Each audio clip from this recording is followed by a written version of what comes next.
Hello प्यारे दोस्तों, आज हम तेरे इश्क में पागल एक रोमांटिक प्रेम कहानी का 42वां भाग लेकर आ गए हैं। तो चलिए आज की कहानी को शुरू करते हैं। सफ़ेद रंग के कुर्ते पजामे में भी रेहान बहुत ही हैंडसम नज़र आ रहा था। इन 4 सालों में रेहान की पर्सनालिटी में ज़रा सा भी फ़र्क नहीं आया था। उसकी पर्सनालिटी आज भी वैसे ही डोमिनेटिंग नज़र आती थी। पंडित जी ने रेहान और रूहानी दोनों को हवन कुंड के सामने बैठने के लिए कहा, तो दोनों ही एक साथ हवन कुंड के सामने बैठकर पंडित जी जैसे जैसे बताते रहे, दोनों ने मिलकर वैसे ही पूजा की। पूजा करने के बाद पंडित जी ने उन दोनों को आशीर्वाद दिया और दादी ने दोनों के हाथों से ढेर सारी दक्षिणा पंडित जी को दिलवाकर उन्हें विदा किया। पूजा पूरी होने के बाद में सिवाय ने रेहान से कहा, रेहान तुम्हें याद है ना कि आज तुम्हें मेरे साथ हॉस्पिटल चलना है तुम्हारे टेस्ट के लिए। तो रेहान ने कहा, हाँ सिवाय, मुझे याद है, बस मैं अभी चेंज करके आया, फिर तुम्हारे साथ चलता हूँ, कहकर रेहान अपने रूम की तरफ बढ़ गया। रूहानी ने शिवाय से कहा, भाई मैं आपसे फिर कह रही हूँ, अगर किसी तरह का रिस्क हो तो अभी सर्जरी की बात करना ही मत। शिवाय ने रूहानी के कंधे पकड़ते हुए कहा, रूहानी चिंता मत करो, मैं तुम्हारा बड़ा भाई हूँ और मैं कोई भी ऐसा डिसीजन नहीं लूँगा जिससे मेरी बहन की लाइफ में किसी तरह की परेशानी हो, लेकिन एक डॉक्टर और तुम्हारा भाई होने के नाते मैं कोशिश तो ज़रूर करूँगा कि तुम्हारी लाइफ में फिर से पहले की तरह खुशियाँ लौट आए। दादी ने भी रूहानी को तसल्ली देते हुए कहा, हाँ रूहानी हिम्मत रखो, तुमने इतने सालों तक कितनी स्ट्रांग बनकर रही हो, तो अब इतना कमज़ोर क्यों बन रही हो? कुछ नहीं होगा रेहान को। जब ऊपर वाले ने रेहान को हमें लौटाया है तो आगे विवाह हमारा साथ देंगे, इसलिए तुम अपनी परेशानी अपने मन से निकाल दो। कुछ देर बाद रेहान भी रेडी होकर नीचे आए और शिवाय से कहा, चलो शिवाय। तो रूहानी ने रेहान और शिवाय से कहा, मैं भी चलूँ आप लोगों के साथ। तो रेहान कुछ कहने ही वाला था, तभी शिवाय ने कहा, हाँ रूहानी तुम भी साथ चल सकती हो। रूहानी ने फिर दादी से कहा, दादी मैं आती हूँ, ठीक है? तो दादी ने कहा, ठीक है बेटा जाओ। तो रूहानी शिवाय और रेहान के साथ ही वहाँ से चले गए। विक्रांत भी ऑफिस के लिए निकलने ही वाला था कि तभी सुहाना ने कहा, विक्रांत तुम भूल गए, तुमने मुझसे क्या कहा था? विक्रांत ने कन्फ्यूजन से उसकी तरफ देखा और कहा, क्या कहा था? तो सुहाना ने अब उसे हैरानी से देखते हुए कहा, तुम आज मुझे शॉपिंग पर ले जाने वाले थे, याद है कि भूल गए? अब जाकर विक्रांत को याद आया कि उसने कल ही सुहाना से प्रॉमिस किया था कि वह उसे शॉपिंग पर ले जाएगा। विक्रांत ने अपनी मजबूरी बताते हुए कहा, सॉरी सुहाना, वह क्या है ना कि आज मेरी ज़रूरी मीटिंग है, अगर मैं तुम्हारे साथ शॉपिंग पर गया तो मीटिंग के लिए देर हो जाएगी। सुहाना ने रोनी सी शकल बनाकर दादी की तरफ देखा और कहा, देखा दादी, देखा, यह मेरा ख्याल बिल्कुल भी नहीं रखते हैं, मेरे लिए तो वक्त ही नहीं है इनके पास। तो दादी ने विक्रांत को ऑर्डर देते हुए कहा, विक्रांत चुपचाप सुहाना को शॉपिंग पर लेकर जाओ, मैं खुद भी देख रही हूँ तुम बिल्कुल सुहाना को वक्त नहीं देते हो।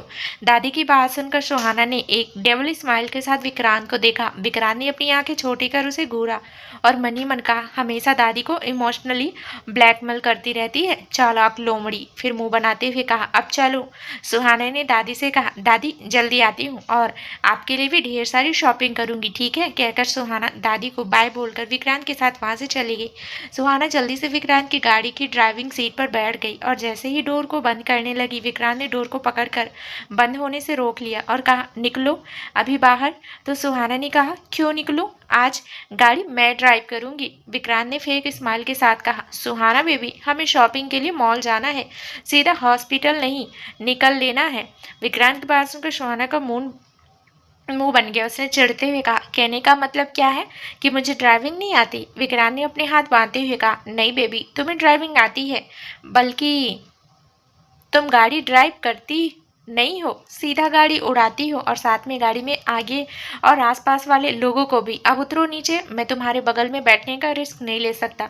सुहाना ने जिद करते हुए कहा, नहीं गाड़ी मैं ही ड्राइव करूंगी। तुमने सोच क्या रखा है, क्या लड़कियां ड्राइव नहीं कर सकती हैं? वह लड़कों से 1000 गुना बेहतर ड्राइव कर सकती हैं। विक्रांत ने गाड़ी का डोर ओपन किया और उसे खींच कर बाहर निकालते हुए कहा, पिछली बार की ड्राइविंग याद है, सीधा खेतों में गाड़ी घुसा दी थी तुमने, याद है कि भूल गई? वहाँ काम करने वाले किसान मरते मरते बचे थे। सुहाना ने अपने सिर को खुजाते हुए कहा, वो मेरी गलती थोड़ी थी, बस गाड़ी थोड़ी सी कंट्रोल से बाहर हो गई थी। विक्रांत उसे गाड़ी की फ्रंट सीट के पास लेकर आया और उसे अंदर की तरफ धकेलते हुए कहा, तुम्हारा आउट ऑफ कंट्रोल होना किसी की लाइफ को कंट्रोल से बाहर कर सकता है। अब चुपचाप यहाँ बैठो और ड्राइविंग का ख्याल अपने छोटे से दिमाग से बाहर निकाल दो। कहकर विक्रांत ने गाड़ी का डोर बंद किया और दूसरी तरफ से आकर ड्राइविंग सीट पर बैठ गया। सुहाना मन ही मन विक्रांत को गालियां देते हुए बोली, खड़ूस कहीं का, पता नहीं खुद को समझता क्या है, इसे क्या लगता है कि मुझे गाड़ी चलानी नहीं आती है। मेरा जैसा हैवी ड्राइवर तो कोई होगा भी नहीं। जलन होती है इनको मेरी टैलेंट। कहकर सुहाना मुंह बनाए विंडो से बाहर देखने लगी। वहीं विक्रांत सुहाना के फेस एक्सप्रेशन से ही समझ गया था कि सुहाना उसे कौन कौन सी गालियों से सम्मानित कर रही है। वो सुहाना की आदत को अच्छे से जान गया था, इसलिए सुहाना का चेहरा पड़ना उसके लिए बहुत मामूली सी बात थी। कुछ ही देर बाद उनकी गाड़ी एक मॉल के आगे आकर रुकी। सुहाना बिना विक्रांत की तरफ देखे ही गाड़ी का डोर ओपन कर आगे बढ़ गई। विक्रांत ने उसे जाते हुए देखा और अपना सिर हिलाते हुए कहा, अब पूरे दिन ये मुंह फुलाकर ही घूमेगी। क्या करूं इसका मन तो करता है इसे उठाकर फेंक दूं, पर क्या करूं, इस इडियट से प्यार जो करता हूं। सोचते हुए विक्रांत भी उसके पीछे पीछे चला गया। सुहाना मॉल के अंदर नहीं गई, बल्कि वह मॉल की बिल्डिंग के बाहर ही खड़ी हुई अजीब नजरों से मॉल को देख रही थी। विक्रांत ने उसका हाथ पकड़कर उसे खींचते हुए कहा, शॉपिंग करनी है तो इसी मॉल से करो, कहीं और शॉपिंग करने का ख्याल अपने मन में भी मत लाना। दरअसल सुहाना को हमेशा छोटे मार्केट से ही शॉपिंग करने में मजा आता था, क्योंकि वहां पर वो जमकर बार्गेनिंग कर लेती थी। मॉल में शॉपिंग करना उसे फालतू पैसे खर्च करना लगता था, लेकिन विक्रांत उसकी इस आदत से बहुत चिढ़ता था। विक्रांत उसे खींचते हुए अपने साथ एक बड़े से डिजाइनर स्टोर में लेकर आया, जहां काफ़ी ज़्यादा महंगी और डिजाइनर ड्रेस मिलती थी। वहां के स्टाफ गर्ल से कहा, जितने भी एक्सपेंसिव और लिमिटेड एडिशन के ड्रेसेस हैं वह लेकर आओ। स्टाफ गर्ल्स जल्दी से जाकर एक से बढ़कर एक डिजाइनर ड्रेस वहां से ले आई। वहीं सुहाना उन्हें ऐसे देख रही थी जैसे वो ड्रेसेस उसे बिल्कुल पसंद ही नहीं आ रही हो। विक्रांत ने सुहाना से कहा, जाकर सोफे पर बैठो, तुम्हारी ड्रेस मैं पसंद कर लेता हूँ। विक्रांत की बात सुनकर सुहाना तो नहीं, पर वह स्टाफ गर्ल बड़ी खुश हो गई थी, क्योंकि कब से उसकी नज़र विक्रांत पर ही जमी हुई थी। वह खुश होते हुए विक्रांत को एक से बढ़कर एक ड्रेस दिखाई जा रही थी। विक्रांत एक एक कर उन सभी ड्रेस को देख रहा था। कम से कम 20 से 25 ड्रेस रिजेक्ट करने के बाद उसे एक ड्रेस पसंद आ रही थी, पर इससे स्टाफ गर्ल्स को कोई फर्क नहीं पड़ रहा था और उसे तो बस बड़ा अच्छा लग रहा था कि इसी बहाने उसे विक्रांत के पास रहने का मौका जो मिल रहा था। सुहाना काफी देर से उस स्टाफ गर्ल्स के चेहरे की 440 वोल्ट की चमक को देख रही थी और उसे समझते देर नहीं लगी कि वह स्टाफ गर्ल्स विक्रांत पर चांस मार रही है। अब सुहाना भले ही अपने पति को बिल्कुल भाव ना दे, पर वो कैसे बर्दाश्त कर लेगी कि कोई दूसरी लड़की उसके पति को ऐसे लाइन मारे। इस मामले में सुहाना किसी को नहीं छोड़ती थी। सुहाना आकर उस स्टाफ गर्ल्स के पीछे खड़ी हो गई। विक्रांत ड्रेस सेलेक्ट करने में बिजी था और स्टाफ गर्ल्स का ध्यान तो विक्रांत पर ही था। वह बड़ी हसरत भरी नजरों से विक्रांत को घूर रही थी। सुहाना ने धीरे से उसके पास आते हुए कहा, बड़ा हैंडसम है ना। स्टाफ गर्ल्स ने स्माइल करते हुए ही खोए हुए अंदाज में कहा, हाँ बहुत हॉट भी। तो सुहाना ने कहा, अगर ऐसे में इसे तुम्हारे लिए पटा कर दूं तो स्टाफ गर्ल्स ने कहा, तो इस माल की सबसे एक्सपेंसिव ड्रेस मैं तुम्हें फ्री में दे दूंगी। फिर सुहाना ने कहा, और अगर तुम्हें यहाँ से घसीट कर इस मॉल की टेरेस पर ले जाऊं और वहां से नीचे फेंक दूं तो। यह सुनकर स्टाफ गर्ल्स ने हड़बड़ाकर पीछे की तरफ देखा, जहां पर सुहाना अपना हाथ बांधे और अपनी एक भौहें चढ़ाए उसे ही घूर रही थी। मैं आपके लिए और ड्रेस लेकर आती हूँ। कल ही हमारे पास नया स्टॉक आया है, कहकर स्टाफ गर्ल्स जल्दी ही वहां से खिंचा गई। विक्रांत ने उसे अजीब नजरों से सुहाना की तरफ देखा और कहा, वो तुम्हें देखकर ऐसे क्यों डर गई, जैसे भूत देख लिया हो। सुहाना ने स्माइल करते हुए कहा, उसने मुझसे कहा था कि मुझे तुम्हारा पति पसंद है, तो मैंने कहा फ्री में ले जाओ। तो बेचारी इतनी खुशी बर्दाश्त नहीं कर पाई और खुशी के मारे वो यहाँ बेहोश होती उससे पहले ही यहाँ से खिसक गई। विक्रांत ने सुहाना को ऐसे देखा जैसे दुनिया की सबसे बड़ी पागल को देख रहा हो। फिर उसने अपना से झटका और वापस ड्रेस देखने लगा। कुछ देर बाद उसने सुहाना के लिए कुछ ड्रेस पसंद की। तभी वहां पर इस मॉल का मैनेजर आ गया और उसके साथ जो स्टाफ गर्ल्स आई थी वह दूसरी थी। दरअसल पहले वाली की तो हिम्मत ही नहीं हो रही थी वहां आने की। विक्रांत ने उन सभी ड्रेस को देखकर स्टाफ गर्ल से कहा, इन सभी को पैक करके मेंशन भिजवा देना। तो मैनेजर ने स्माइल करते हुए कहा, जी सर। फिर मैनेजर ने उस स्टाफ गर्ल्स को कुछ इंस्ट्रक्शन दिए और वहां से चला गया। स्टाफ गर्ल्स जैसे ही वह ड्रेसेस लेकर वहां से जाने लगी, सुहाना ने उसे रोकते हुए कहा, एक मिनट रुको, इन सब के पैसे तो बताओ कितने हुए। देखो सही सही लगाना, हम तुम्हारे पुराने क्लाइंट्स हैं। सुहाना की बात सुनकर विक्रांत ने आई रोल करते हुए कहा, फिर शुरू हो गई। स्टाफ गर्ल्स ने कंफ्यूजन से विक्रांत की तरफ देखा, जैसे पूछ रही हो कि यह नमूना कहाँ से उठा ले आए। तो सुहाना ने उसकी आंखों के आगे चुटकी बजाते हुए कहा, ओ हेलो, इधर बात करो। यह ड्रेस इन्होंने अपने लिए नहीं अपने लिए नहीं पहननी है, मुझे पहननी है। अब बताओ कितने पैसे हुए? स्टाफ गर्ल्स ने एक ड्रेस की तरफ इशारा करते हुए कहा, यह वाली 25,000 की है और यह वाली। इससे आगे वो कुछ बोलती सुहाना हैरानी से चीख मारते हुए बोली, क्या तुम्हारा दिमाग खराब है क्या? तुम्हारा मॉल खरीदने नहीं आए हैं, हम यहाँ पर ड्रेस खरीदने आए हैं। यह 25,000 की ड्रेस है, क्या इसके अंदर? अरे बुध बाजार से ये वाली ड्रेस 1,000 की मिलती है। आगे बंदा देखा नहीं कि लूटने आगे बढ़े, बंदा देखा नहीं कि लूटने को तैयार। इसे 1,000 में दे रही हूँ तो बोलो, वरना चलती हूँ। तुम्हारे बगल वाला यही ड्रेस 950 में देने को तैयार। विक्रांत का तो मन कर रहा था कि अपना माथा पीट ले। सुहाना का हमेशा से यही होता था, इसलिए विक्रांत उसके साथ शॉपिंग पर कहीं नहीं जाता था, वरना सुहाना जहाँ देखो वहाँ भाव तोल करने लग जाती थी। और भाव तोल भी कि ऐसी कि विक्रांत जैसे बेशरम इंसान को भी शर्म आ जाए कि वो उसके साथ आया ही क्यों। स्टाफ गर्ल्स ने थोड़ा हंसते हुए कहा, मैम क्यों मजाक कर रही हैं आप? सर हमेशा यहीं से तो ले जाते हैं आपकी ड्रेसेस। पर सुहाना ने कहा, तुम्हारे सर को पैसे की कदर नहीं है। पैसे पैसे होते हैं, बड़ी मेहनत से कमाए जाते हैं। और तुम्हें पता है तुम्हारे सर तो पैसे कमाने के चक्कर में मुझे ही भूल जाते हैं। और तुम्हें पता है? सुहाना कुछ आगे बोल पाती, विक्रांत ने उसे रोकते हुए स्टाफ गर्ल से कहा, यह सारी ड्रेस पैक करवा के मेंशन भिजवा देना। कहकर वो सुहाना का हाथ पकड़कर उसे खींचते हुए अपने साथ ले गया। सुहाना ने अपना हाथ छुड़ाने की कोशिश करते हुए कहा, क्या कर रहे हो? वह तुम्हें लूट रही है, तुम्हें दिख नहीं रहा है? तुम रुको जरा। कहकर सुहाना ने पीछे मुड़कर जोर से कहा, देख लो, अगर तुम्हें आलतू फालतू पैसे लिए ना तो तुम्हारे मॉल के आगे धरने पर बैठ जाऊंगी और लुटेरा मॉल हाय हाय के नारे भी लगाऊंगी। विक्रांत उसे खींचते हुए गाड़ी तक ले आया और उसके मुंह पर हाथ रखते हुए कहा, देखा जहाँ जाती हो बकवास करती रहती हो, इसलिए तुम्हारे साथ शॉपिंग पर नहीं आता हूँ। जब देखो तुम्हारा हर बार का यही नाटक होता है। विक्रांत ने अब गाड़ी का डोर खोला और उसे अंदर धकेलते हुए कहा, अब अपने इस मुंह को बंद रखना, वरना मैंने बंद किया ना तो तुम बर्दाश्त नहीं कर पाओगी, फिर मत रोना। सुहाना अब मुंह फुलाए चुपचाप अंदर बैठ गई और मन ही मन बोली, पैसों की तो कदर ही नहीं है इन्हें। विक्रांत वापस आकर अपनी सीट पर बैठ गया और अपनी सीट बेल्ट लगाते हुए कहा, सीट बेल्ट लगाओ। पर सुहाना ने उसकी बात नहीं सुनी और अपना चेहरा दूसरी तरफ फेर लिया। विक्रांत ने अपना सिर नाम में हिलाया और झुककर उसकी सीट बेल्ट लगा दी। सुहाना मुंह फुलाए दूसरी तरफ देख रही थी। विक्रांत ने गहरी सांस लेते हुए कहा, ऊपर वाले ने इस इडियट को ही मेरे नसीब में लिखना था। क्या करूं इस लड़की का? विक्रांत ने फिर सुहाना का हाथ पकड़कर उसे खींचकर अपनी गोद में बिठा लिया और कहा, मुंह क्यों फुलाया है तुमने? सुहाना ने गुस्से से कहा, एक तो मैं तुम्हारी फायदे की बात कर रही थी, अब तुम उल्टा मुझे ही डांट रहे थे। उन्हें तो कुछ नहीं कहा तुमने? विक्रांत ने कहा, सुहाना तुम्हारा हस्बैंड इतना कमाता है कि तुम अगर दिन के करोड़ों भी खर्च करोगी ना तब भी उसका बैंक बैलेंस खाली नहीं होगा, समझी? फिर सुहाना के चेहरे को देखते हुए, और मुझे अच्छे से पता है तुम यह सब जानबूझकर मुझे परेशान करने के लिए करती हो, है ना? क्योंकि आज मैंने तुम्हें ड्राइविंग करने से मना किया, इसलिए तो मैं यह सारा ड्रामा क्रिएट किया तुमने। सुहाना ने अपनी नज़र दूसरी तरफ कर ली। उसके चेहरे से ही लग रहा था जैसे उसे उसकी चोरी पकड़ी गई हो। विक्रांत उसका चेहरा पकड़कर अपने सामने करते हुए कहा, तुम्हें कुछ वो स्टाफ गर्ल से जलन क्यों हो रही थी?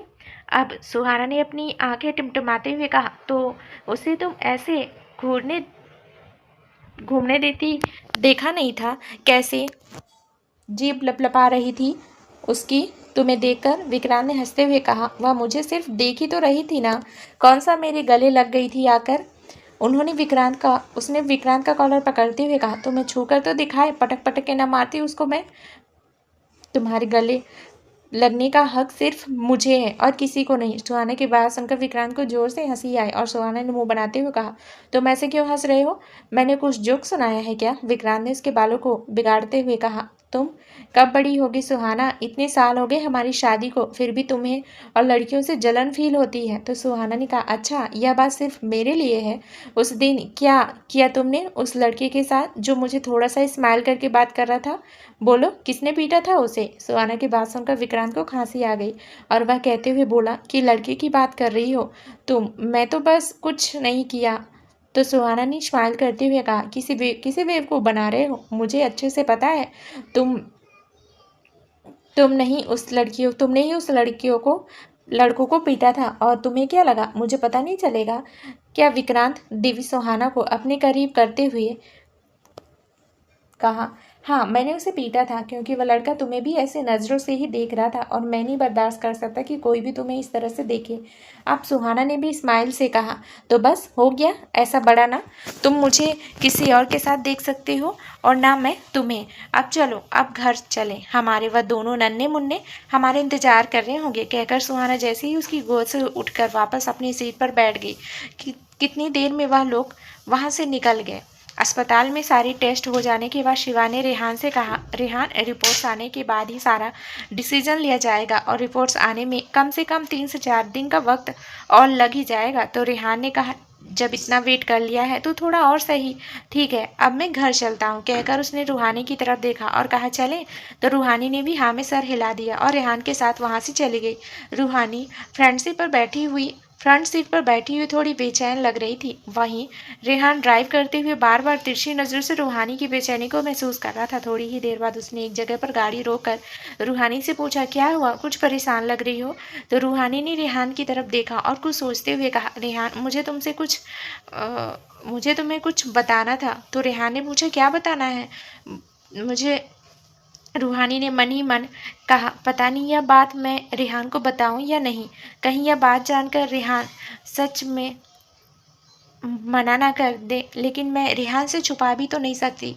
रेहान दोबारा पूछा, बताओ रूहानी, क्या बताना चाहती हो मुझे। तो रूहानी ने रेहान से कहा, रेहान, मुझे सिवाय भाई ने बताया था कि अगर तुम्हारी सर्जरी हुई तो अब तक पिछले 4 साल की याद है जो तुम वो भूल जाओगे। तुम्हें कुछ भी याद नहीं रहेगा, तुम किसके साथ रहे, कौन कौन लोग तुम्हारी ज़िंदगी में आए। मेरा कहने का मतलब है कि रूहानी इससे आगे कुछ कहती कि रेहान ने गहरी सांस लेते हुए कहा, मैं रावी और कैंडी को भूल जाऊंगा, यही ना।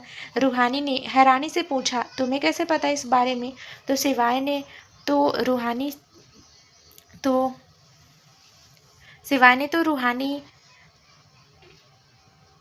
कहा, जब तुम सिवा से बात कर रही थी तभी मैं गेट के बाहर इस बात को सुन लिया था, पर मुझे अच्छा लगा रूहानी कि तुमने यह बात मुझसे नहीं छुपाई और पूरी ईमानदारी के साथ मुझे यह बात बताई।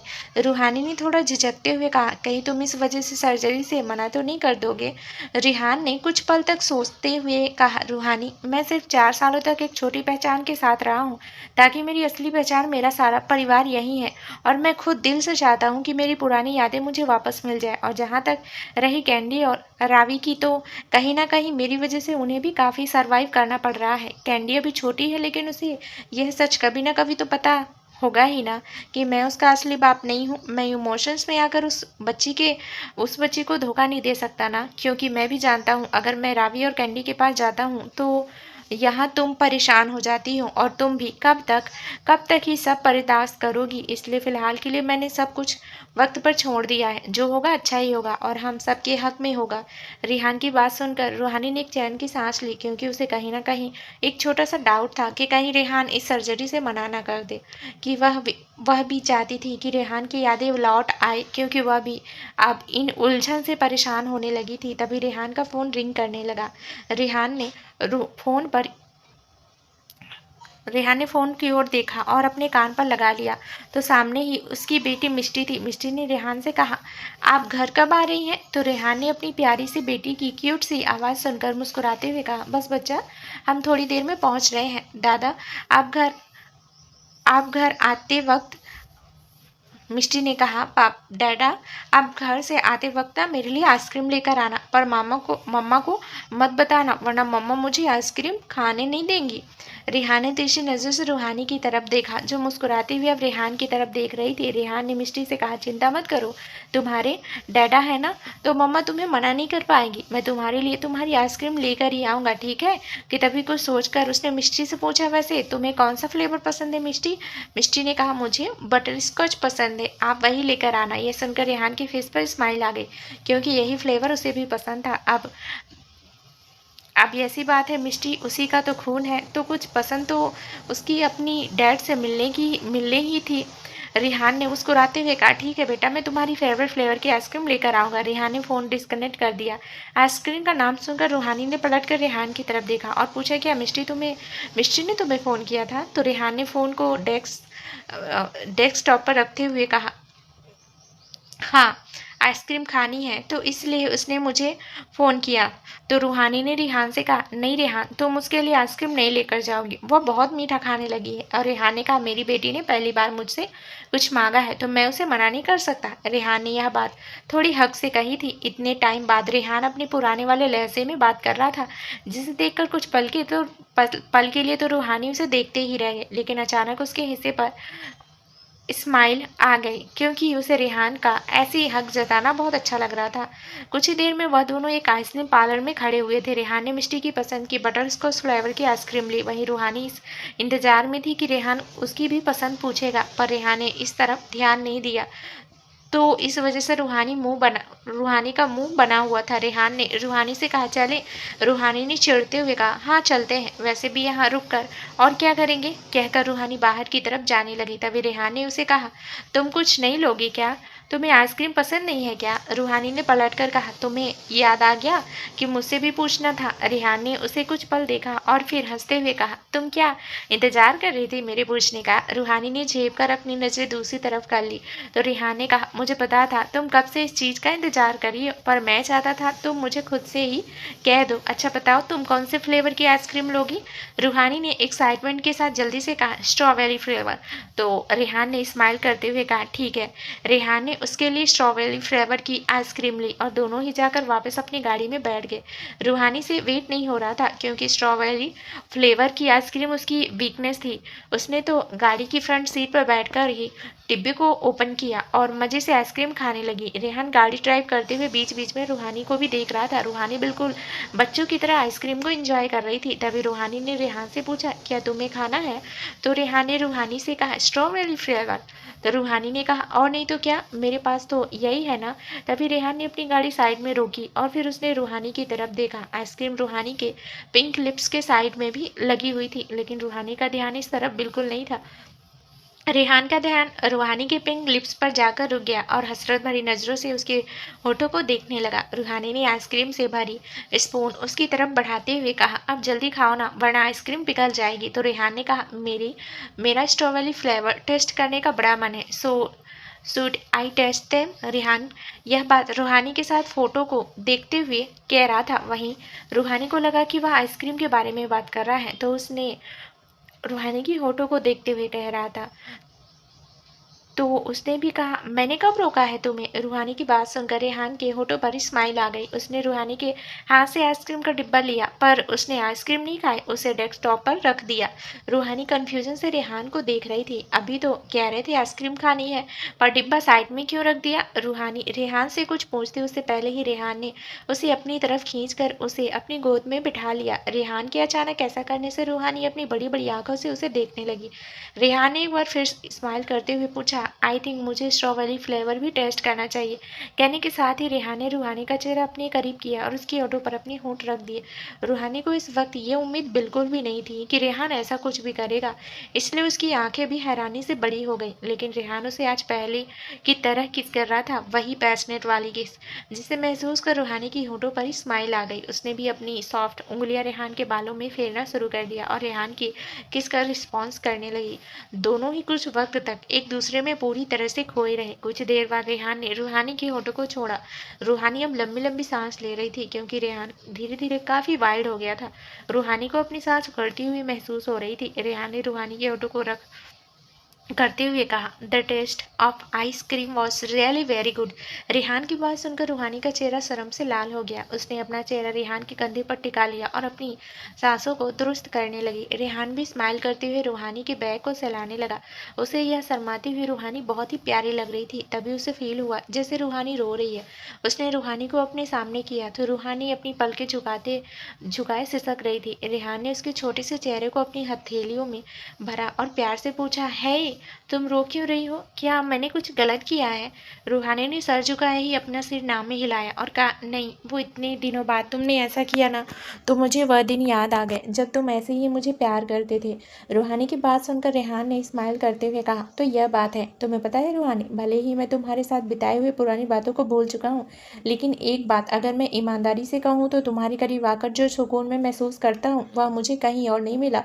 तुमने सही कहा था, भले ही मैं अपनी यादें भूल चुका हूँ, पर तुम्हारे लिए जो एहसास मेरे दिल में थे और हमेशा रहेंगे वह कभी नहीं मिट सकते। रेहान ने रूहानी को अपने सीने से लगा लिया और उसके नेक पर किस करते हुए बोला, तो रेहान तो कब का रूहानी का हो चुका था और हमेशा उसी का ही रहेगा।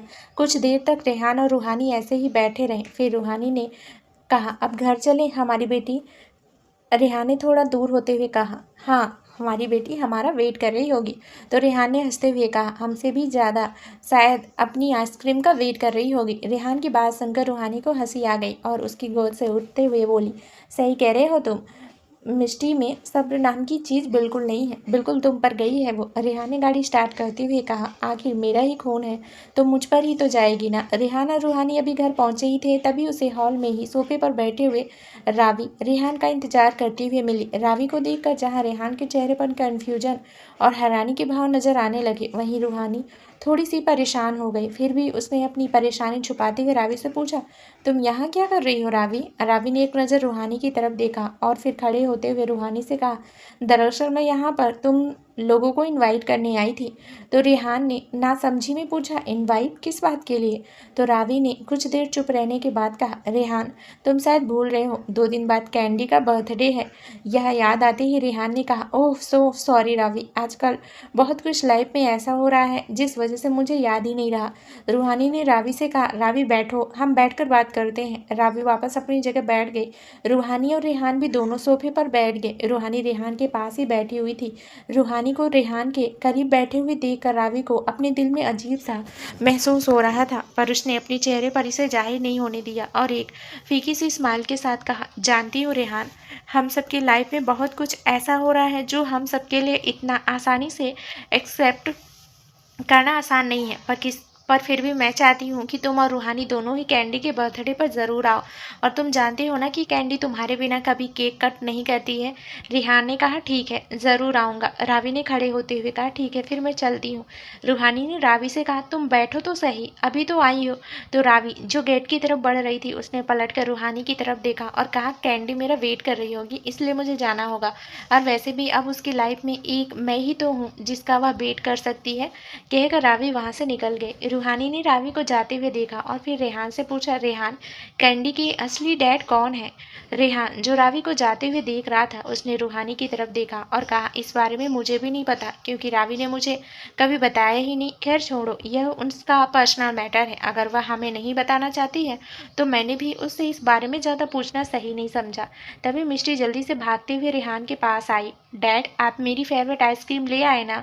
रेहान ने मिष्टी को देखा तो उसके चेहरे पर एक बड़ी सी मुस्कुराहट आ गई। रेहान घुटनों के बल बैठकर अपनी बाहें फैला ली। मिष्टी जल्दी जल्दी से रेहान के सीने से लग गई और उसके गाल पर किस करते हुए बोली, सही बताइए आप मेरे लिए आइसक्रीम लाए हैं ना? मम्मा ने कहीं आपको मना तो नहीं किया? तो रूहानी ने हंसते हुए कहा, अगर तुम्हारी मम्मा मना भी करेगी ना तब भी तुम्हारे डैड जिद ज़रूर तुम्हारी पूरी करेंगे। रेहान ने मिष्टी को अपनी गोद में उठा लिया और कहा, चलो तुम्हारी फेवरेट आइसक्रीम खाते हैं, कहकर रेहान मिष्टी को लेकर वहाँ से चला गया। अभी तक रूहानी जो रावी के यहाँ होने से थोड़ा परेशान थी, अपने हस्बैंड और अपनी बेटी को देखकर उसके फेस पर अभी एक प्यारी सी स्माइल थी। कहा रूहानी जब अपने रूम में आई उस वक्त रेहान हेड रेस्ट से टेक लगाए अपने फ़ोन में कुछ देख रहा था। उसके बगल वाले रूम को मिष्टी का रूम बना दिया गया था। आज रेहान और रूहानी दोनों ही अपने कमरे में अकेले थे। रूहानी ने एक नज़र रेहान की तरफ देखा और फिर वॉशरूम की तरफ बढ़ गई। कुछ देर बाद वह चेंज करके वापस बेड पर आ गई। रेहान भले ही फ़ोन में देख रहा था पर उसका ध्यान रूहानी की तरफ ही था। रूहानी ने अपने फ़ोन में सुबह का अलार्म सेट किया और फ़ोन को साइड टेबल पर रखकर वहीं बैठ के दूसरे कोने पर सो गई। इस वक्त रूहानी की पीठ रेहान की तरफ थी पर अभी वह सो नहीं रही थी। इतने वक्त बाद रूहानी और रेहान दोनों ही इस रूम में एक बेड पर अकेले थे, वरना जब से रेहान लौट कर आया था मिष्टी हमेशा ही उनके बीच में सोती थी। रेहान ने अपना गला साफ करते हुए कहा, ऐसे कोने में क्यों सो रही हो? अब तो मिष्टी भी यहाँ नहीं है। रूहानी ने पलट कर रेहान की तरफ देखा और फिर धीरे से थोड़ा रेहान की तरफ खिसक गई। रेहान ने एक बार फिर कहा, तुम थोड़ा और पास आ सकती हो। रूहानी थोड़ा सा और रेहान की तरफ खिसक गई। रेहान ने अपनी आई रोल करते हुए अपना फ़ोन साइड टेबल पर रखा और झटके से रूहानी को अपने करीब खींच लिया। रेहान की हरकत से रूहानी कुछ पलों के लिए तो हैरान ही रह गई। अब रूहानी का चेहरा रेहान के चेहरे के सामने था। रेहान ने अपना सिर अपने हाथ पर टिकाते हुए कहा, माना मुझे तो कुछ याद नहीं, लेकिन तुम्हें तो सब कुछ याद है ना कि कि 4 साल पहले तक तुम मेरे पास कैसे सोती थी। रेहान की बात रूहानी समझ गई थी। उसने अब रेहान की बाह पर अपना सिर रख लिया और उसकी कमर में अपनी बाह लपेट ली। तो रेहान ने भी हंसते हुए रूहानी को अपनी बाहों में भर लिया और उसकी नेक में अपना चेहरा छिपाकर अपनी आंखें बंद कर ली। अब वो भी जान गया था कि रूहानी के करीब हो उसे उसका खोया हुआ सुकून मिल सकता है। दूसरा दिन शाम को रेहान मिष्टी और रूहानी को लेकर रावी के घर के लिए निकल गया। रावी ने अपने घर पर ही एक छोटी सी पार्टी रखी हुई थी। रेहान को देखकर कैंडी भागती हुई उसके पास आई। डैड, मैं कब से आपका वेट कर रही थी। रेहान ने भी कैंडी को गोद में लेकर उसके गाल को चूम लिया और प्यार से कहा, हैप्पी बर्थडे बेबी। कैंडी ने रेहान के गले में अपनी बाहें डाल दी। अपने डैड की गोद में किसी और को देखकर मिष्टी को बिल्कुल अच्छा नहीं लग रहा था, इसलिए वह मुंह फुलाए रेहान को देख रही थी। उसने अपनी छोटी छोटी उंगलियों से रेहान के कोट को खींचते हुए कहा, डैड, मुझे गोदी में उठाइए और इसे नीचे उतारिए। रेहान ने अपना सिर नीचे कर अपनी बेटी की तरफ देखा। उसके चेहरे से ही पता चल रहा था कि उसे कितना बुरा लग रहा है, इसलिए रेहान पंजों के बल नीचे ही बैठ गया और उसने मिष्टी को भी नीचे उतार इसने कैंडी को भी नीचे उतार दिया। फिर दोनों ने कहा, चलो दोनों अभी मेरे सामने हैंडशेक करके फ्रेंडशिप कर लो। मिष्टी और कैंडी दोनों ही एक दूसरे को देख रही थी। तो रेहान ने एक बार फिर कहा, चलो मैं वेट कर रहा हूँ। तो कैंडी ने अपना हाथ मिष्टी की तरफ बढ़ाया और कहा, तुम मेरी फ्रेंड बनोगी। तो मिष्टी ने भी अपना हाथ कैंडी की तरफ बढ़ाते हुए कहा, ठीक है, मैं तुम्हारी फ्रेंड बन जाती हूँ। दोनों को फ्रेंड बनता हुआ देखकर रूहानी के फेस पर भी स्माइल आ गई। वहीं रेहान ने दोनों को ही एक साथ हक करते हुए कहा, यह हुई ना बात, आज के बाद तुम दोनों कभी एक दूसरे से झगड़ा नहीं करोगे, ठीक है। तो मिष्टी ने भी अपना सिर हाँ में हिलाया। फिर कैंडी ने मिष्टी का हाथ पकड़ते हुए कहा, चलो कैंडी, मैं तुम्हें अपना केक दिखाती हूँ। मिष्टी कैंडी के साथ ही भागकर वहां से चली गई। रेहान ने खड़े होकर एक गहरी सांस ली और कहा, चलो कम से कम इन दोनों में दोस्ती तो हुई, वरना मैं तो दोनों के बीच में सैंडविच बन गया था। रेहान की बात सुनकर रूहानी को हंसी आ गई। अभी वहां पर रावी आ गई। तभी वहां पर रावी ने रेहान और रूहानी से कहा, तुम दोनों का ही वेट कर रही थी, वैसे केक कट करने का टाइम हो गया है, चलो। रेहान रूहानी के साथ उस जगह चला गया जहाँ पर केक रखा हुआ था। कैंडी केक के सामने खड़ी हुई थी और उसके बगल में ही उसकी माँ रावी और उसकी नानू खड़े हुए थे। मिस्टर ने रेहान की तरफ देखा और फिर उसका हाथ पकड़कर उसे अपने पास ले आई और कहा, डैड, मैं तो हमेशा आपके साथ ही केक कट करती हूँ ना। रावी ने एक नज़र रेहान की तरफ देखा और फिर मिस्टी के हाथ में नाइफ देकर उसका हाथ पकड़ लिया। रेहान ने भी मिष्टी का हाथ दूसरी तरफ से पकड़ लिया। वहीं रूहानी, जो रेहान के ही बगल में खड़ी हुई थी, उसे थोड़ा अजीब लग रहा था। वह इन सब चीज़ों को इग्नोर करने की बहुत कोशिश करती, लेकिन फिर भी वह रेहान की बीवी थी। थोड़ी बहुत जलन तो उसे होती ही। रूहानी वहां से जाने ही वाली थी, तभी रेहान ने अपने दूसरे हाथ से रूहानी का हाथ थाम लिया और अपनी पलकें झपकाकर उसे यहीं रुकने का इशारा किया। जब तक केक कट नहीं हुआ, रेहान ने रूहानी का हाथ नहीं छोड़ा। कुछ देर तक पार्टी का दौर चलता रहा। सभी लोग अब खाना खा रहे थे। मिष्टी अपने डैड के साथ हाथ से ही खाना खाने की जिद कर रही थी, इसलिए रेहान उसे अपने हाथों से खाना खिला रहा था, उसके साथ ही बैठी हुई कैंडी को भी। तभी मिष्टी का हाथ खाने की प्लेट पर लग गया और थोड़ा सा खाना रेहान की शर्ट पर गिर गया। रेहान ने टिश्यू पेपर से शर्ट को साफ किया। रूहानी ने कहा, रेहान, यह तो बहुत ज़्यादा खराब हो गया है। रावी, जो ही टेबल पर बैठी हुई थी, उसने रेहान से कहा, रेहान, तुम चाहो तो चेंज कर सकते हो, तुम्हारे कपड़े अभी भी तुम्हारे रूम में ही है। रावी की बात सुनकर रूहानी ने हैरानी से रावी की तरफ देखा और मन ही मन कहा, इसने अभी तक रेहान के कपड़े क्यों संभाल कर रखे हुए हैं। क्या इसे अभी भी उम्मीद है कि रेहान इसके पास लौट कर आएगा। रावी शायद रूहानी के मन में चल रहे सवालों को समझ चुकी थी। उसने स्माइल के साथ कहा, वह रेहान इतने वक्त हमारे साथ था ना, तो मेरा मन नहीं हुआ उसकी चीज़ों को हटाने का, बस इसलिए। फिर रेहान से, रेहान, तुम चेंज कर लो जाकर। रेहान ने एक नज़र रूहानी की तरफ देखा और हाँ में सिर हिलाते हुए कहा, ठीक है, मैं अभी आया, कहकर रेहान अंदर की तरफ चला गया। रूहानी ने उसे जाते हुए देखा और मिष्टी को खाना खिलाने लगी। रावी, जो खाना खाते हुए कुछ सोच रही थी, अचानक कि वह चेयर से खड़ी हुई और अंदर की तरफ चली गई। रूहानी का ध्यान इस तरफ नहीं था, वह मिष्टी को खाना खिलाने में ही बिजी थी। रेहान उसी रूम में आया जहां पर वह कुछ टाइम पहले रहा करता था। उसने कवर्ड खोल कर देखा तो उसका सारा सामान वैसे का वैसा ही रखा हुआ था जैसे वो छोड़ कर गया था। रेहान ने कवर्ड से ही अपने लिए कपड़े एक शर्ट निकाली और उसे बेड पर रखकर फिर खराब हो चुकी शर्ट को हटा दिया। रेहान इस वक्त शर्टलेस था और उसने इस वक्त सिर्फ पैंट ही पहनी हुई थी। रावी जो रेहान से कुछ कहने के लिए उसके रूम में आई थी, जब उसने रेहान को ऐसे देखा तो कुछ पल के लिए थम सी गई और उसकी बात उसके मुंह में ही रह गई। बस हसरत भरी नजरों से रेहान को देख रही थी। रेहान की रावी के कमरे में मौजूद होने का पता नहीं था, क्योंकि उसकी बैक रावी की तरफ थी। रेहान अपनी शर्ट पहनने ही वाला था कि तभी उसे रावी ने पीछे से हक्का लिया और अपना चेहरा रेहान की बैग से टिका लिया। रावी की इस हरकत से रेहान एकदम से चौंक गया और उसने पीछे पलटते हुए रावी को देखा। रावी, यह क्या कर रही हो तुम? रावी रेहान के सीने पर हाथ रखते हुए बोली, तुम्हें नहीं पता रेहान कि मैं क्या कर रही हूँ? क्या तुम मेरी किसी भी फीलिंग से अनजान हो? बोलो। रेहान ने रावी का हाथ अपने सीने से हटाते हुए कहा, रावी, तुम जानती हो ना कि मैं किसी और का हूँ और एक बच्ची का बाप भी हूँ, फिर भी तुम ऐसी हरकत कर रही हो। तो रावी ने रेहान से कहा, रेहान, तुम तो सब कुछ भूल कर आगे बढ़ गए, लेकिन मैं आज भी वहीं ठहरी हुई हूँ। मैं अपने दिल को कैसे समझाऊं? बोलो। 4 साल का वक्त कम नहीं होता है रेहान राठौर, किसी का पति हो सकता है, पर आदित्य वह सिर्फ मेरा था। रावी की जिद देकर रेहान ने गहरी सांस ली, फिर रावी को समझाते हुए कहा, देखो रावी, समझने की कोशिश करो। मैंने तब भी तुम्हें बहुत समझाया था, जब मैं सिर्फ खुद को आदित्य के नाम से पहचानता था, कि मैंने तुम्हें उस नज़र से नहीं देखता हूँ और मेरे दिल में तुम्हारे लिए ऐसी कोई फीलिंग्स नहीं है। तुम मेरी बहुत अच्छी दोस्त हो और बेहतर होगा तुम अपनी हदें मत पार करो। इस बार रावी ने गुस्से से कहा, क्यों रेहान, क्यों ना तोड़ूं मैं अपनी हदें? हदें तोड़कर ही मैं तुम्हें मौत के मुंह से खींच कर लेकर आई थी। मैंने अपने दिल को समझाने की, तुम किसी और की हो, पर नहीं समझा पाई। 4 साल मैंने इंतजार किया था कि कभी ना कभी तो तुम मेरे प्यार को एक्सेप्ट करोगे, पर तुम तो मुझे छोड़कर ही चले गए। याद है ना, तुमने मुझसे वादा किया था कि तुम मुझे कभी छोड़कर नहीं जाओगे, तुम हमेशा मेरे और कैंडी के पास रहोगे। फिर क्यों तुमने इतनी आसानी से हमें भुला दिया आदित्य? तभी रेहान ने शक्ति से कहा, रेहान, रेहान राठौर है मेरा नाम, आदित्य नहीं। नहीं, तुम मेरा आदित्य हो। तुम्हें यह दूसरी जिंदगी मैंने दी थी, तो तुम्हारी जिंदगी पर भी मेरा हक है, ना ही किसी और का। और उन लोगों ने तो तुम्हें मरा हुआ समझ ही लिया था ना? रावी बोली। अब रेहान को समझ नहीं आ रहा था कि वो रावी को कैसे समझाए। रावी इस वक्त एक ऐसी जिद कर रही थी जिसे वह पूरी नहीं कर सकता था। रेहान अभी इसी उधेड़ बुन में था कि तभी रावी पंजों के बल खड़ी हुई और उसने रेहान के गले में बाहें डाल उसके होठों पर अपने होठ रख दिए।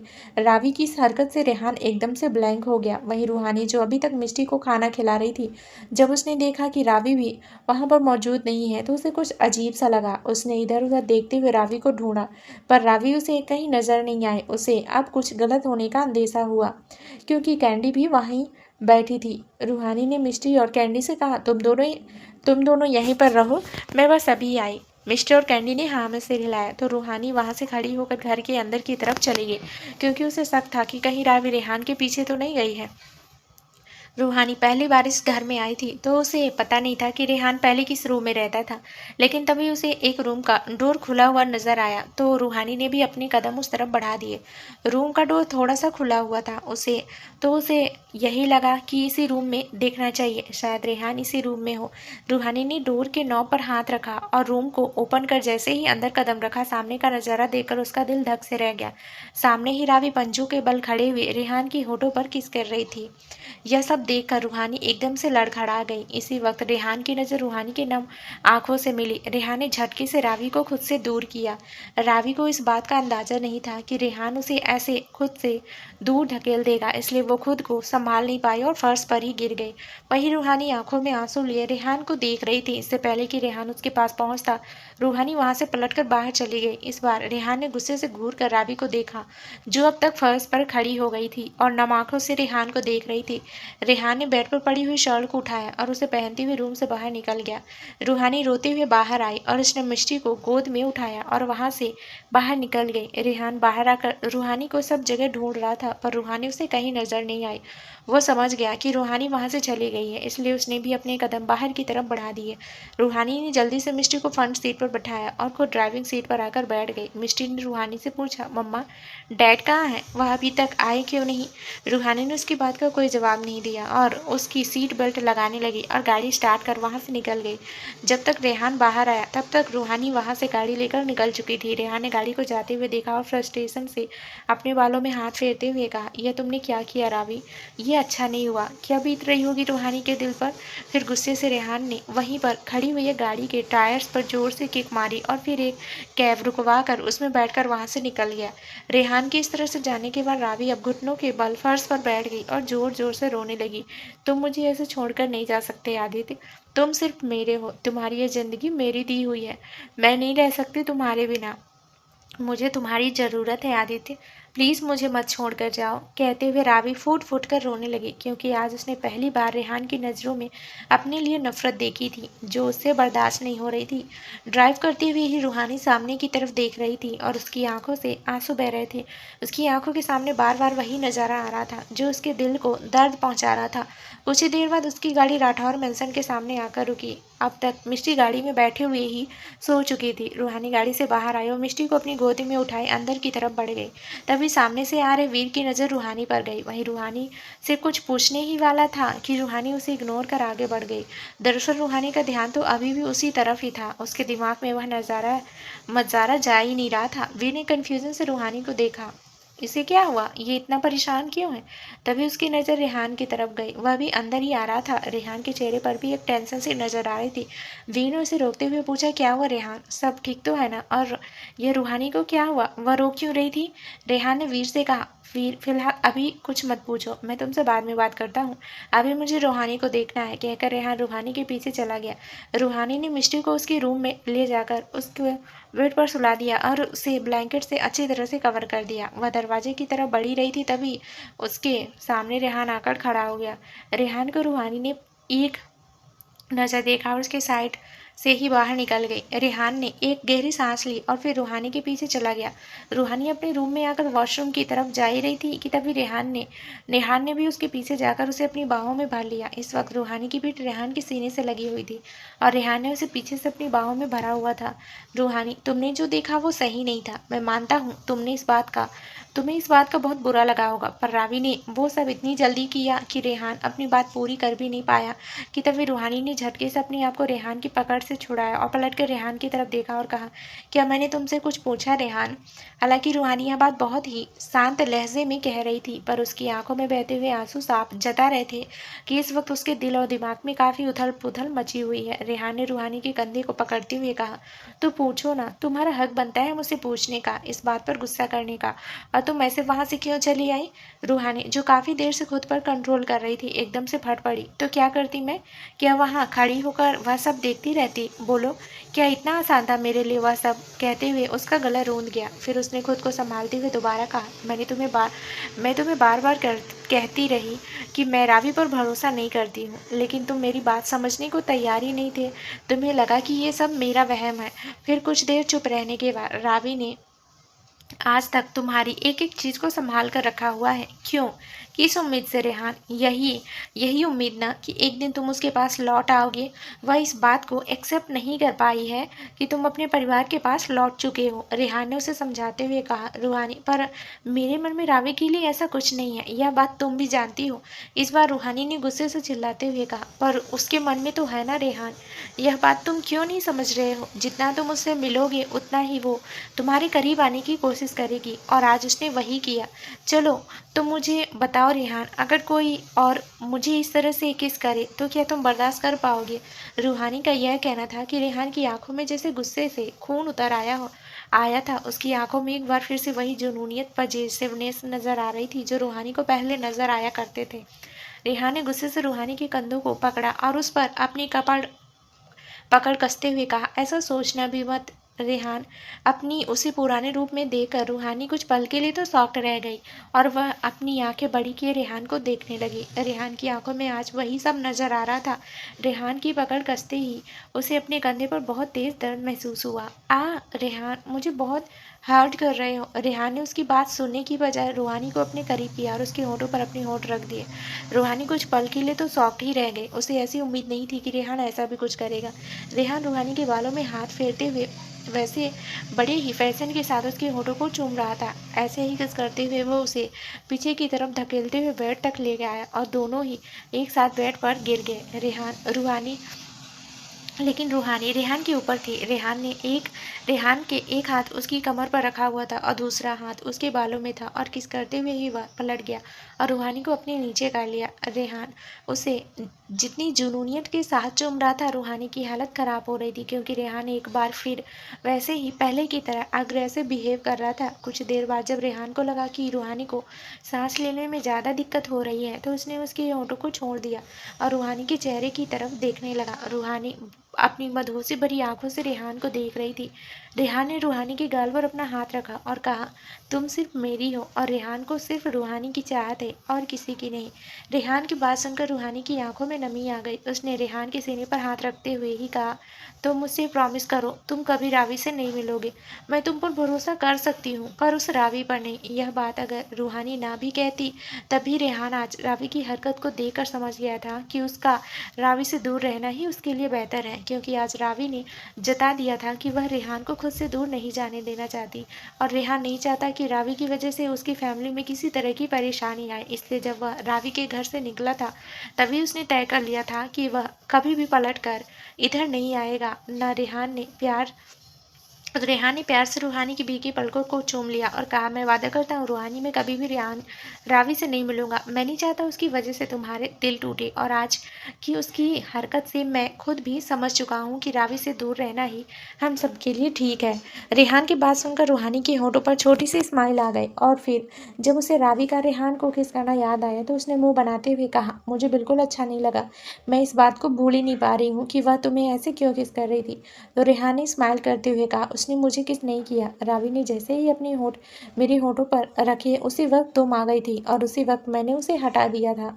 मैंने तो तब भी उसे अपने करीब नहीं आने दिया था जब मैं 4 साल से उसके घर पर ही रह रहा था और अब तो मुझे अपना परिवार मिल गया है और मेरा प्यार भी, तो कैसे मैं उसे अपने करीब आने दूंगा बोलो। और रूहानी को रेहान की बात पर भरोसा था और वह भरोसा उसकी आंखों में नजर भी आ रहा था।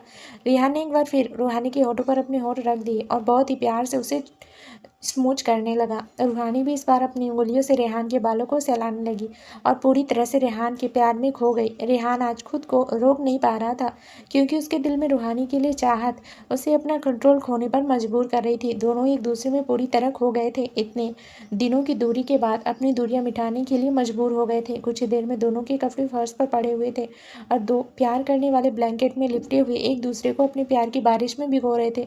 पूरे रूम का माहौल मदहोशी से भरी सांसों से गूंज रहा था। सुबह का वक्त रेहान जो पीठ के बल अपने बेड पर सो रहा था, उसकी नींद चूड़ियों के खनकने की आवाज़ से खुली।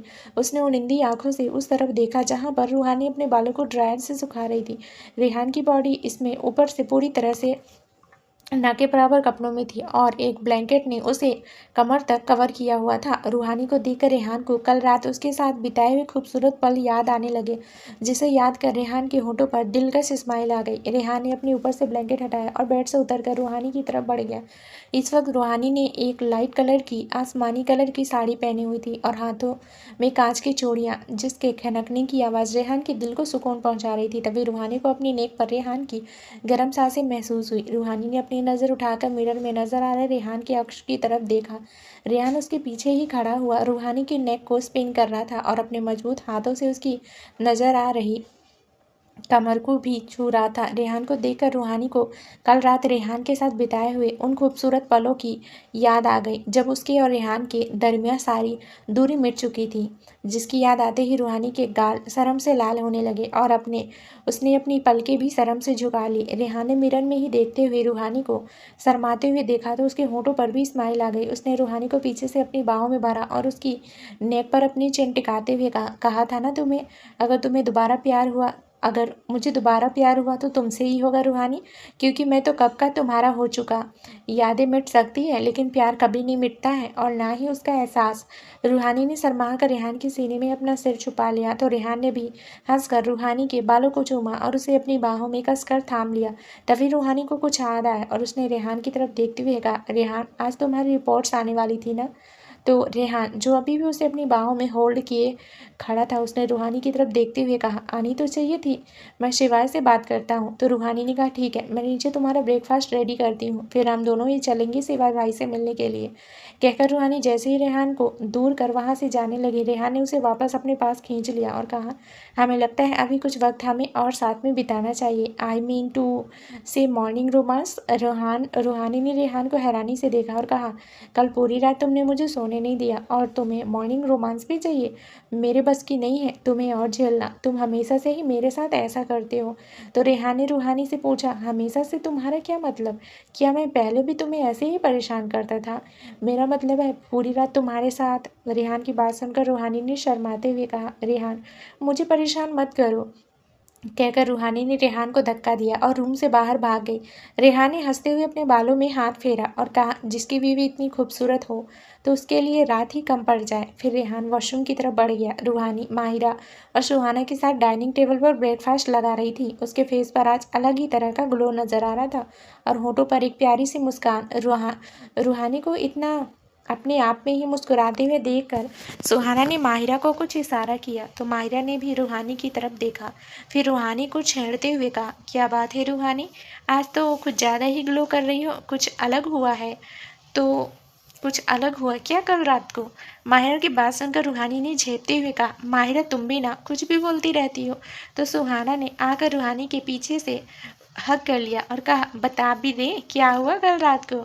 इस बार रूहानी चढ़ते हुए कहा, वही जो तुम्हारे साथ होता है हर रात को, समझी? रूहानी की बात सुनकर माहिरा को जोर से हंसी आई। वहीं सुहाना का मुंह बन गया। तो रूहानी ने सुहाना से कहा, अरे इसमें इतना मुंह बनाने की क्या जरूरत है? यह तो हस्बैंड का प्यार होता है और तुम्हारा हस्बैंड भी तुम्हें बहुत प्यार करता है।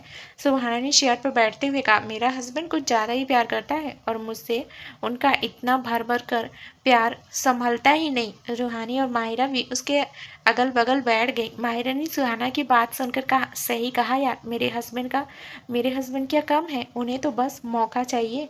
तो रूहानी ने दोनों से कहा, अब बस भी करो, क्या हम लोग यही डिस्कस करते रहेंगे? तभी माहिरा को कुछ याद आया। उसने फिर रूहानी से पूछा, अच्छा रूहानी, कल रात में क्या हुआ था? मुझे वीर ने बताया कि तुम और रेहान जीजू थोड़ा परेशान थे। माहिरा की बात सुनकर रूहानी थोड़ा उदास हो गई। तो सुहाना ने उसे दोबारा पूछा, बता ना क्या हुआ था कल? तुम लोग तो कल रावी के घर बर्थडे पार्टी में गए थे ना? तो रूहानी ने उदास होते हुए उसे सारी बात बता दी, जिसे सुनकर माहिरा और सोहाना एकदम शौक रह गए। सोहाना ने हैरानी से कहा, क्या वो ऐसा भी कर सकती है यार? मैं तो उसे बड़ा समझदार समझती थी कि डॉक्टर है, खूब पढ़ी लिखी है, पर वो ऐसी हरकतें कैसे कर सकती है? माहिरा ने फिर रूहानी से कहा, तुम्हें कितना बुरा लगा होगा ये हम समझ सकते हैं कि यह सब देखना कोई भी बीवी बर्दाश्त नहीं करेगी। फिर रूहानी ने कहा, पर वह सब छोड़ो, रेहान के मन में उसके लिए ऐसा कुछ भी नहीं है और वैसे भी रेहान ने मुझे प्रॉमिस किया है कि वह रावी से अब कभी नहीं मिलेगा, क्योंकि उसे भी रावी की इस हरकत पर बहुत गुस्सा आया था। सुहाना ने कहा, तो सही कह रही है रूहानी, मिलना भी नहीं चाहिए। ठीक है, हम मानते हैं कि उसने जीजू की जान बचाई है और उसकी ही बदौलत जीजू हमारे पास है, लेकिन इसका मतलब यह थोड़ी है कि वह रेहान जीजू को अपने पास ही रख लेगी। माहिरा ने भी कहा, हाँ यार सही कह रही है, और डॉक्टर होने के नाते तो उसने अपना फर्ज निभाया था ना। डॉक्टर का तो फर्ज ही होता है अपने पेशेंट की जान बचाना। रूहानी ने गहरी सांस ली और फिर कहा, अब वह सब बात छोड़ो, वैसे भी कल रात रेहान ने मुझे अच्छे से बता दिया कि वह मेरे अलावा किसी और का हो ही नहीं सकता। यह बात कहते हुए रूहानी के फेस पर फिर से स्माइल आ गई और गालों पर शर्म की लाली छा गई, जिसे सुहाना और माहिरा ने भी देखा। माहिरा ने फिर रूहानी के हाथ पर अपना हाथ रखते हुए कहा, बस ऐसे ही खुश रहा करो रूहानी, तुम्हें पता है तुम्हारे चेहरे पर यह खुशी देखने के लिए हम भी कितना तरस गए थे।